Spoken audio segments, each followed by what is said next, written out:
So today's conversation, the so now what aspect of this conversation is about faith.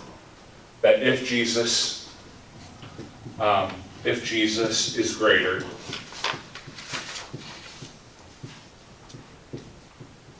we have a greater faith.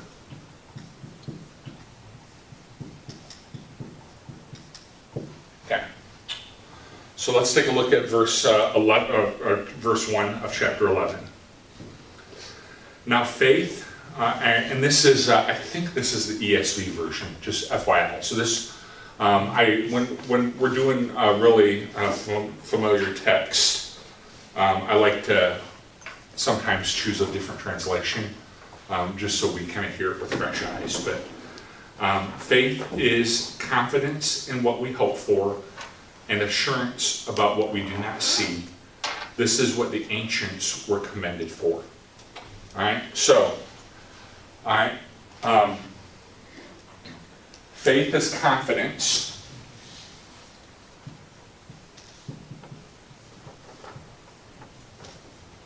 in what? We hope for. Alright.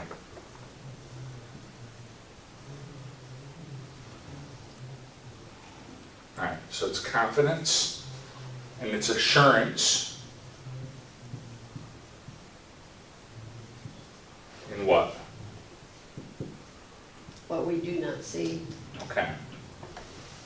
What we do not see. Alright.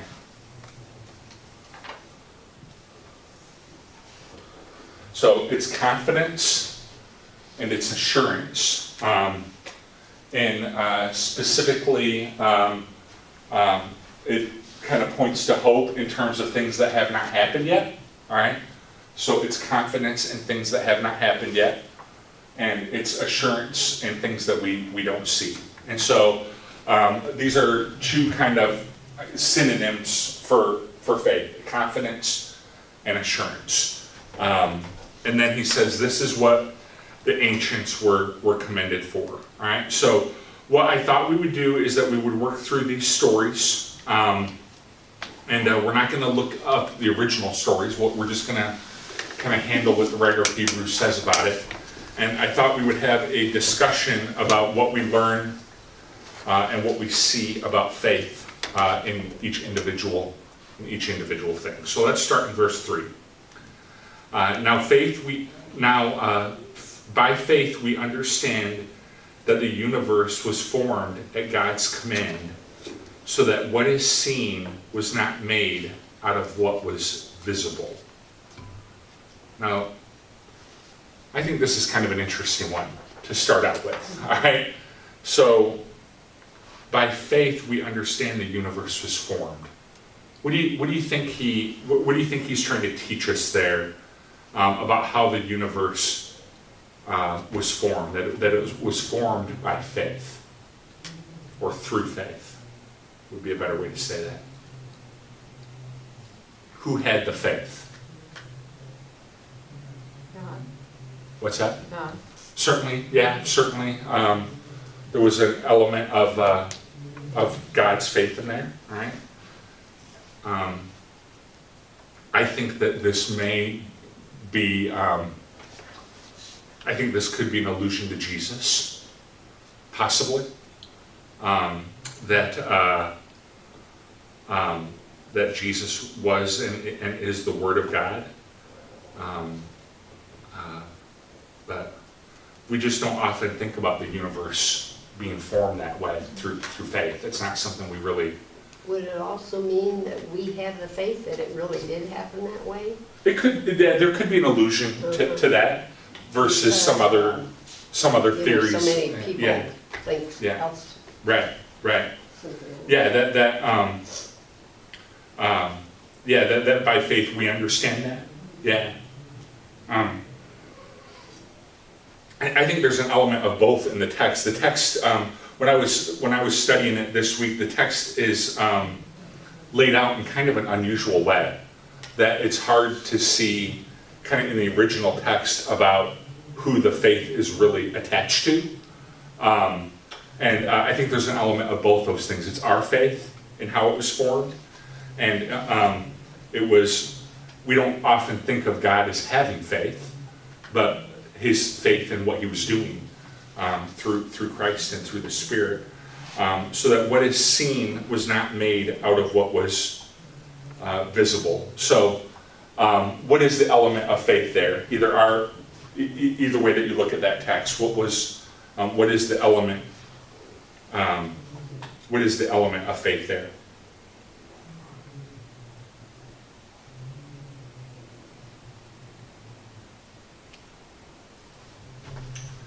That something was going to be seen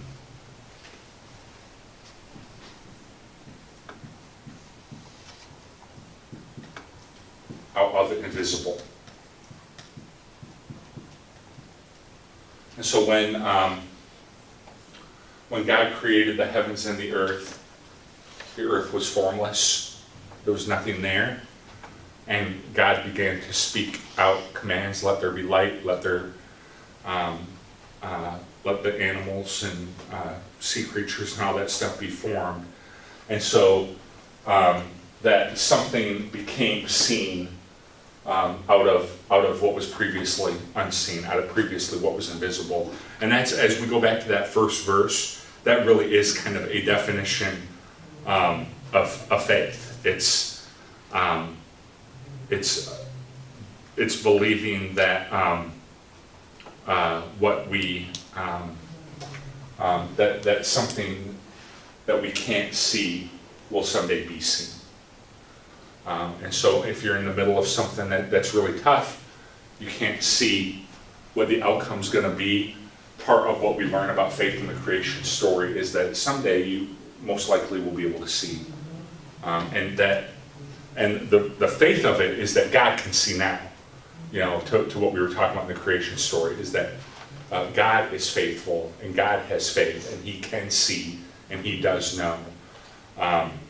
And so his confidence is a little bit different than ours, because our confidence is in what we hope for and our confidence is in what we do not see, but God knows. So his faithfulness is a little bit different. So, all right, verse 4, by faith Abel brought God a better offering than Cain did, and by faith he was commended as righteous when God spoke well of his offerings. And by faith Abel still speaks even though he is dead. So what do we see about faith in that text?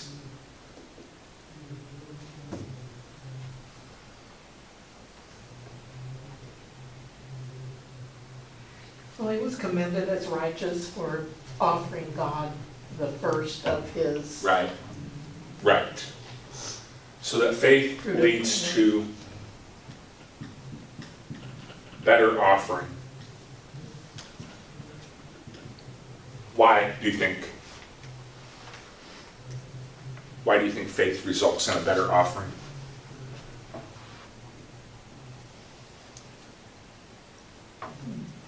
Willing to give your best. Okay. And trusting that that's... Right. Yeah, that really, an offering, whether you're talking about financial or any kind of offering, is really trusting that in the faithfulness of God, that he's gonna take care of your needs, and that I'm gonna do what he's asked me to do, give what he's asked me to give, and I'm gonna trust him for the gap between those things. And so faith does, like an Abel, it resulted in a better offering. His faith did.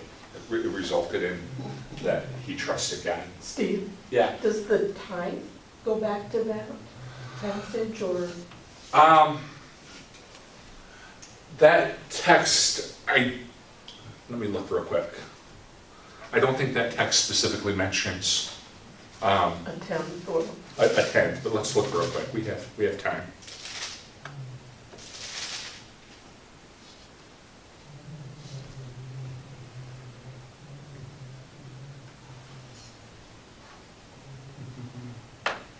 This is a terrible video right here, but it's okay. All right. Abel kept flocks and Cain worked the soil. In the course of time, Cain brought some of the fruits of the soil as an offering to the Lord. Abel brought an offering fat portions from the firstborn of his flock. So there was... It was just better. and first. Yeah. Yeah. That element of... I've thought a couple times about doing a sermon series on the idea first. Because the idea... The faithfulness of the first is the idea that when you give God the first, you're trusting on God for the second. And so when, the temptation is to keep the first because you want to make sure you're going to be okay. And keep the first, and then, I'll give God some of the 8th or 9th or whatever.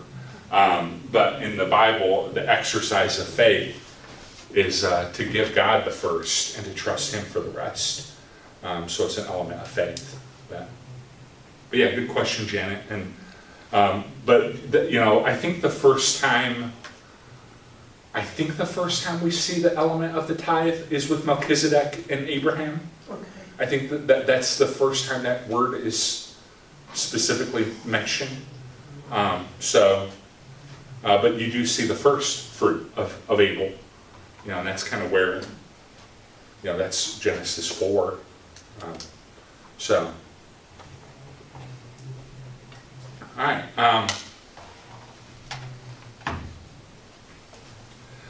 By faith, Enoch was taken from this life so that he did not experience death.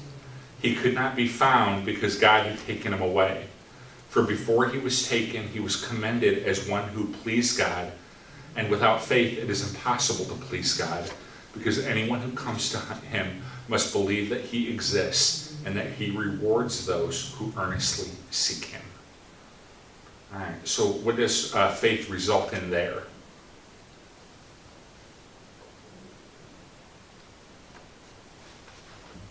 With Enoch. One thing, it pleases God. Okay, faith pleases God. All right.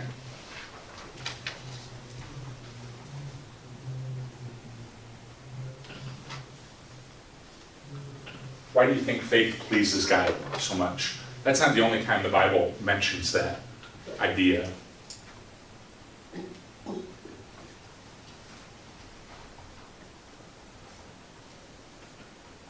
What do you think it is about faith that pleases Him? Because we're trusting Him, and He wants us to do that. And I think it even goes that He wants us to do that, and we were created for that. That when God created Adam and Eve, I think that's part of why it's this passage on faithfulness starts way back at the creation story. That the idea that we were created and born to follow Him and trust Him. And so when we do that, He's pleased. Yeah. All right. What else in there? You see this kind of illusion of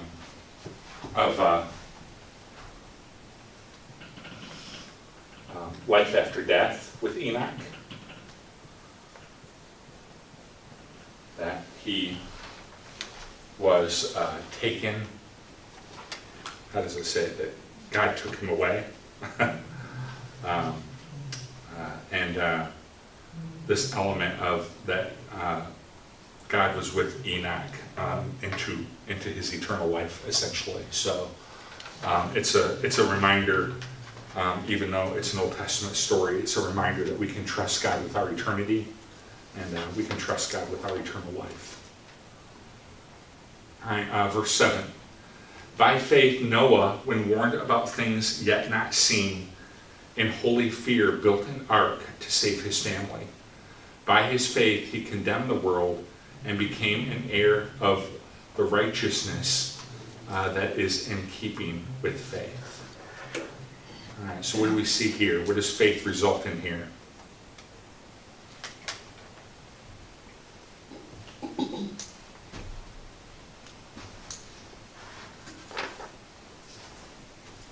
Righteousness. What's that? Righteousness. Okay, yeah.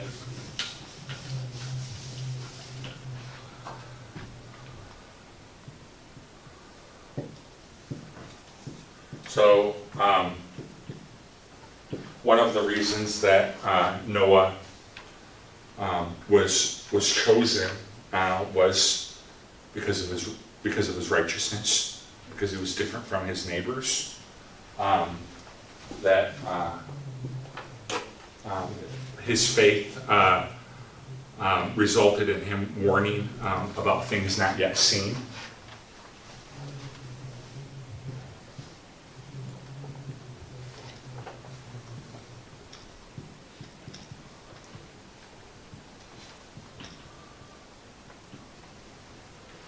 There was another element here that I had highlighted that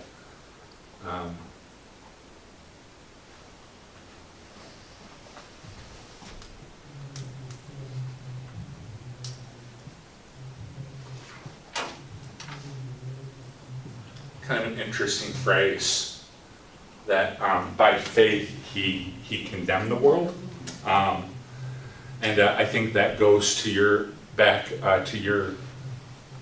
point about righteousness, Susie. That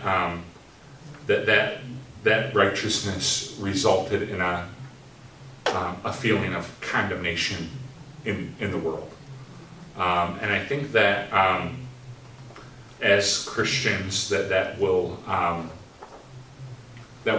continue to be the case. I mean, hopefully, as Christ followers, hopefully we look different and are different from the rest of the world, and that can result. I think that can result sometimes in a hostility towards Christians, and I think that will probably continue to be the case. So, is that hostility, I think, would continue to be. You see it all the way back with the early church. We just want to receive hostility for the right things. I mean, we don't want to, lose our way and become committed to things that we shouldn't be committed to. So, all right. By faith, verse 8, Abraham, when called to go to a place he would later receive as an inheritance, obeyed and went, even though he did not know where he was going. By faith, he made his home in the promised land, like a stranger in a foreign country.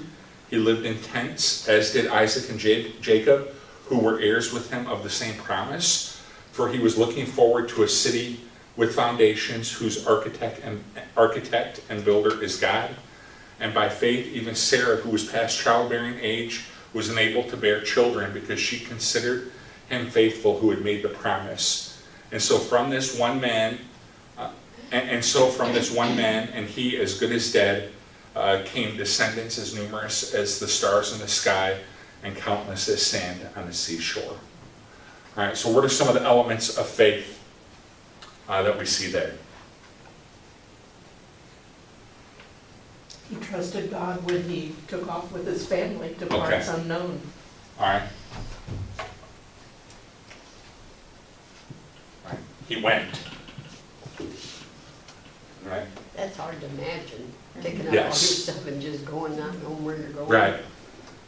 Even if you do hear an audible voice, I mean, it would still be hard to leave. Well, I mean, it was so hard that Abraham didn't actually fully obey. That he took Lot with him, and Right. that just ended up being a nightmare. Having Lot with him. But yeah, I mean, I think that would be a really hard thing to do. And I think Abraham's a good stopping point here to kind of highlight that, as you read these stories,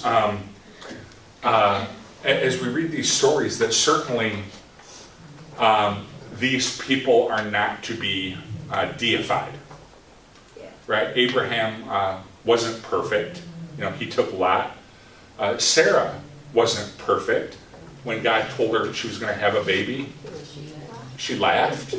She and Abraham tried to arrange things through a midwife. So these are not perfect people by any stretch of the imagination. They're people of faith who are like us in that way. That we have ups, we have downs, we have moments of faithfulness, we have moments where we're not as faithful, And so faith is not a overriding, an overriding attribute that is just a constant. You know, it more is an attribute that ebbs and flows a little bit. For all of us, it ebbs and flows. So, do you see anything else there about faith, what we can learn?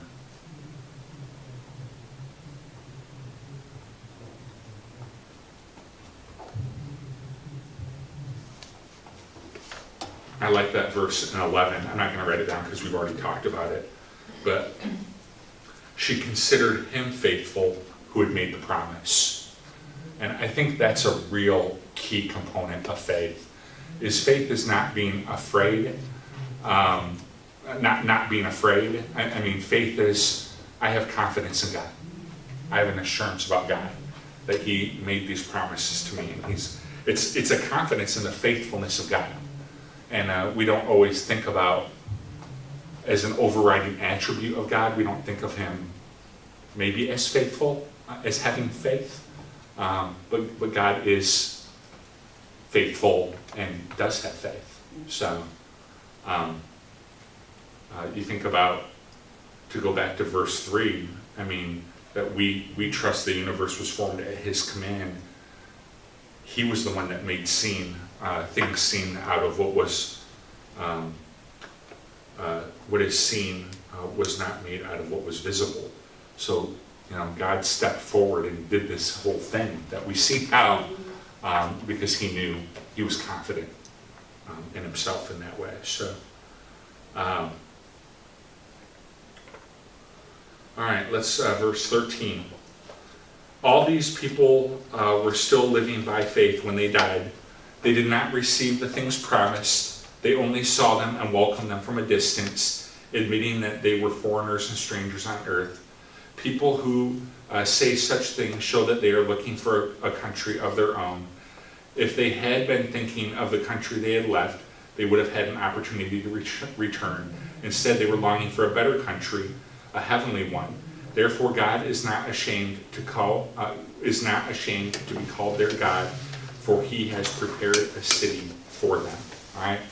So this is going back to this idea of how people came to be. The writer of Hebrews has hit on this, and I think we'll hit on it even one more time about how Jesus saved people in the Old Testament. And the way that he did that was faithfulness in their time. And so the cross of Christ reaches back to people to people like this that were faithful in their time, faithful with what they knew, faithful with what they had access to, people that lived by faith. And the cross of Christ reaches back and saves them. So what do you see in that text about the idea of faithfulness?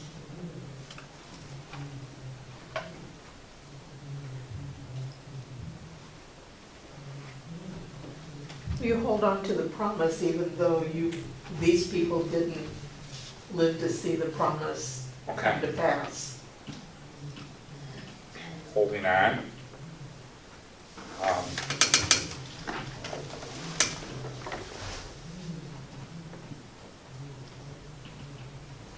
Distance running, that when you have that faith is a lot of times not a sprint, it's a long race. And these guys were running it for the distance, so they weren't in a sprint per se, but they saw somehow by faith they were able to see the distance enough to hold on. Yeah. All right. 17. By faith, Abraham, when God tested him, offered Isaac as a sacrifice. He who had embraced the promises was about to sacrifice, notice that phrase, his one and only son. Right. Should sound pretty familiar to us. Even though God had said to him, it is through Isaac your offspring will be reckoned. Abraham reasoned that God could raise the dead, and so, in a manner of speaking, he received Isaac back from death. So what do you see in there? What was, in that story of Abraham and Isaac, what was Abraham's faith built on? What caused him to have faith in that moment?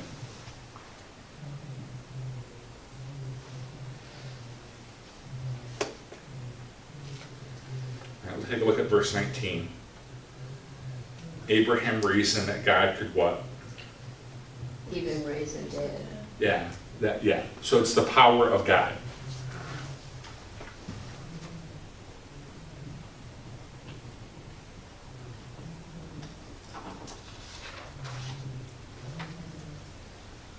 And think about upon what was Abraham basing that belief. All right, this is that story happens in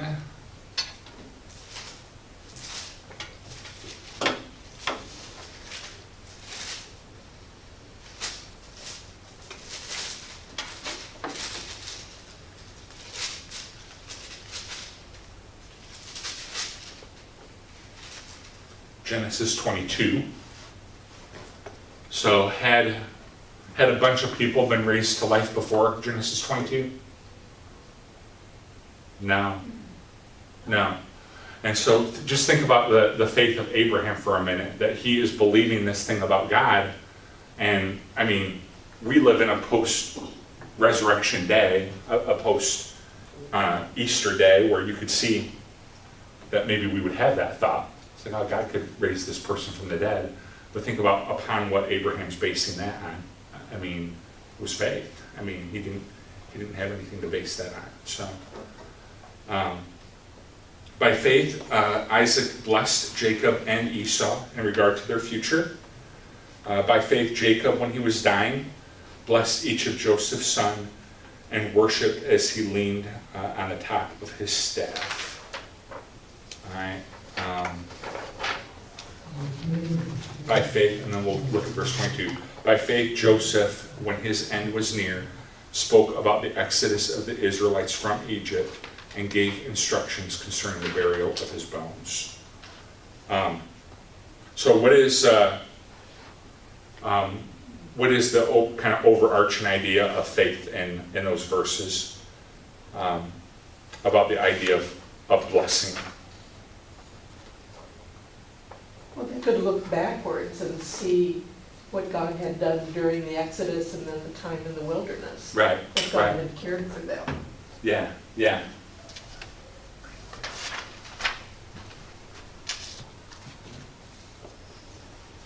And that this idea of that faith results in blessing others.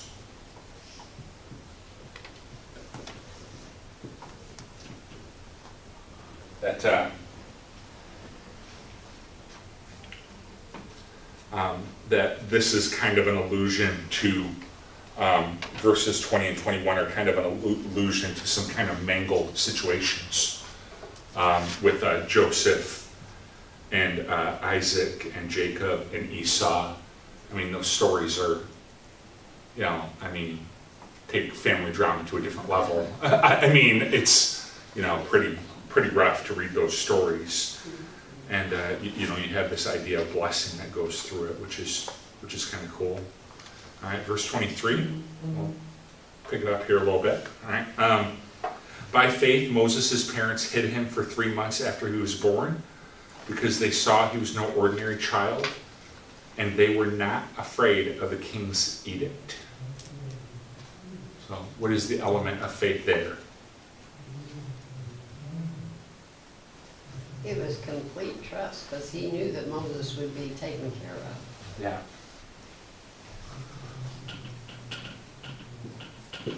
Trust and a lack of, Fear. what's that? Lack of fear. Yeah, a lack of fear.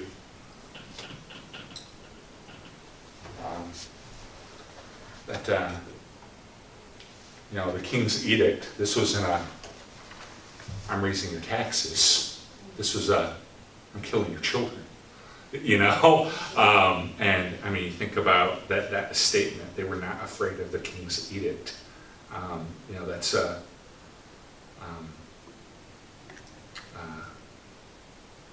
and an element of faith that is profound, to stand strong in the face of an evil king like that. By faith, Moses, when he had grown up, he refused to be known as the son of Pharaoh's daughter. He chose to be mistreated along with the people of God rather than enjoy the fleeting pleasures of sin. He regarded disgrace for the sake of Christ as of greater value than the treasures of Egypt, because he was looking ahead to his reward. By faith, he left Egypt, not fearing the king's anger. He persevered because he saw him who is invisible. By faith, he kept the Passover and the application of blood, so that the destroyer of the firstborn would not touch the firstborn of Israel. So this is, you may remember the story of Moses and how his parents didn't fear the king's edict and, hid him in the river and all of that. And he ended up being raised Egyptian. He ended up being raised in the palace. And, just consider that for a moment. There have been a couple movies that have come out about this, referring to Moses as the Prince of Egypt. That here he was raised in the palace, raised by Pharaoh's daughter, and he chose to be mistreated. He chose to leave that. What a kind of element of faith there. Now, again, this is a good moment to have an aside. Moses was not perfect by any stretch of the imagination. But this is just kind of trying to show us, when we talk about confidence, when we talk about assurance, this text is trying to give us some real-world examples of what that confidence and assurance might lead to and what it looks like. And in Moses' case, he chose to be mistreated, which is, there's kind of a funny kind of part of us that whenever, like when you think about leaving your job or whatever, it's always for a better position and more money. And so God's leading to this. You never hear someone going, well, I'm going to be demoted and lose all my money, and I think God is calling me to this. I'm going to go to a worse situation. And Moses received a demotion in the world's eyes here. And he considered it the move of God. So it's like, man, would God really call someone to that? Called Moses to that. So, making a whole lot less money and a lot more trouble. So, by faith, the people passed through the Red Sea on dry land. But when the Egyptians tried to do so, they drowned. Right? So, by faith, the walls of Jericho fell after the army had marched around them for 7 days. By faith, the prostitute Rahab, because she welcomed the spies, was not killed with those who were disobedient. So again, just examples here. God says, march around the city 7 times. By faith, they did. Even though I would assume it probably maybe felt strange to do that. But God said do it, so they did. Rahab, welcomed these spies in, even though that was risky for her and she had a lot to lose. The people of God, just a simple thing, passed through, the Red Sea. Think about, that had to have been a scary thing. Yeah. These walls of water up all around you. So it's all by faith. And then this... I don't know why this just hit me, but we always think of faith as like a super personal thing. Like my faith is my faith, Yeah. But in a lot of these stories, people's faith saved multitudes. Right. Noah's faith saved his family. Uh-huh. Moses saved the Israelites. Rahab saved her family. It just, I like how these stories show that the faith has these ripple effects through. Yeah, right. Yeah, I like that too. And I've just been reading, I just started it yesterday. There's a book called The Apostle Paul by N.T. Wright. And he's been talking in the opening chapters of that book about how this whole kind of individualized faith that you're kind of alluding to is really a very recent element of faith. American version of it, honestly. He talked about Paul would have grown up, going to synagogue around his neighbors, that everybody, kind of around him in his immediate area probably would have been molding his faith as a community. And that I think we have kind of lost that element of faith as a community effort. This is one of my favorite parts of this text, because it shows it shows kind of both sides of faith. And he said, and what shall I say? I don't have time to tell you about Gideon, Barak, Samson, Jephthah, David, Samuel, and the prophets, who through faith conquered kingdoms, administered justice, and gained what was promised, who shut the mouths of lions, quenched the fury of the flames, escaped the edge of the sword, whose weakness was turned to strength, and who became powerful in battle and routed foreign armies. Women received back their dead, raised to life again. And so the first couple verses of this, it's talking about like a faithfulness and victory. That sometimes you're in this season of life where just everything's going right. You're receiving back the dead, nothing's, everything's going well. And there is an element of having to be faithful in times of great success, so that you don't believe that you did it, so that you don't believe that this was by your might and your power and your expertise. There's an element of being faithful in success. And then very quickly the text changes. And it says, and there were others who were tortured, refusing to be released, so that they might gain an even better resurrection. Some faced jeers, flogging, chains, and imprisonment. They were put to death by stoning. They were sawed in two. They were killed by the sword. They went about in sheepskins, goatskins, destitute, persecuted, and mistreated. The world was not worthy of them. They wandered in deserts and mountains, living in caves and in holes in the ground. These were all commended for their faith.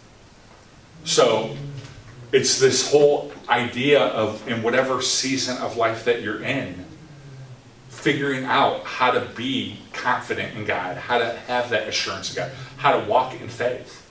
Because sometimes life is like the first half of that text, and sometimes it feels like the second half of that text, where it's like, man, nothing's going right. Everything's hard, everything's difficult. And everybody has seasons of both of these. No one's life is really just one or the other. Everything is seasons. And we have to figure out how to be commended for our faith. And then he says, not one of them received what had been promised, since God had planned something better for us, so that only together with us would they be made perfect. An allusion again to how Jesus saves the Old Testament. How the blood and cross of Christ reaches back to the Old Testament and saves them, like he saves us. But I think I wanted to have a little bit of a different feel of this class, because this text has a little bit of a different feel. It starts with the definition of faith, and it says, let me tell you some stories. So you work through the stories, and hopefully something in one of those stories maybe caught your eye to a season of life that you're in, and maybe what faithfulness might look like for you.